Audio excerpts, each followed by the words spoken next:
ایسے حضرت جبرائیل علیہ السلام نے اپنا پر مارا تو اس سے چشمہ جاری ہو جاتا ہے۔ فرمایا اس چشمے سے آپ پانی پئیں۔ وَحُوزِی إِلَيْكَ بِجِذْعِ النَّخْلَةِ، کھجور کا تنا ایسے درمیان سے کٹا ہوا تھا اور اس وقت کھجور کا موسم بھی نہیں تھا۔ فرمایا اس کو چھو تو ساکت علیہ کا رطباً جنیا، اس کو ہاتھ لگانے کی دیر تھی حضرت مریم کی تو اس سے تازہ کھجوریں جو ہے گرنے لگی۔ تازہ کھجوریں جب گرتی ہیں فرمایا کھجوریں کھاتی چلی جاؤ اور پانی پیتی چلی جاؤ۔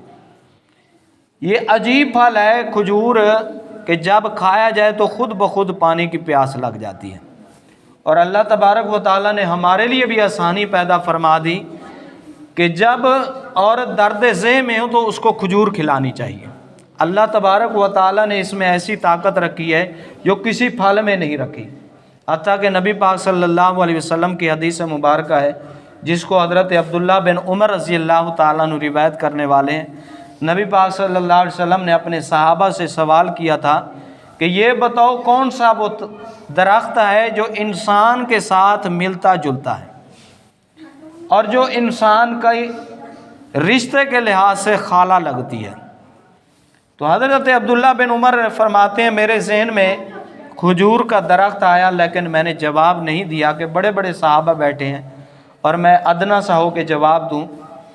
تو صحابہ نے کہا اللہ عالم و رسولہ، اللہ اور اس کا رسول بہتر جانتے ہیں۔ تو نبی پاک صلی اللہ علیہ وسلم نے فرمایا وہ کھجور کا درخت ہے کہ جب انسان کی یہاں سے گردن کاٹ دی جاتی ہے تو انسان نہیں رہتا، جب کھجور کو اوپر سے کاٹ دیا جائے تو پھر وہ کبھی نہیں اگ سکتی، نہ وہ پھل اٹھا سکتی ہے۔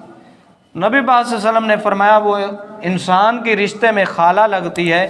آدم علیہ السلام کے گوندے ہوئے گارے سے جو مٹی بنی تھی اللہ تعالیٰ نے اس سے کھجور کو پیدا کیا تھا، اور کھجور ایسا درخت ہے کہ نبی پاک صلی اللہ علیہ وسلم سب سے زیادہ آپ نے جس کو تناول فرمایا اپنے کھانے میں بھی، اور جب آپ لشکر کہیں بھیجتے تھے تو ان کو توشے میں تحائف میں کھجوریں دیا کرتے تھے کہ جب تمہیں بھوک لگے تو کھجوریں کھایا کرو۔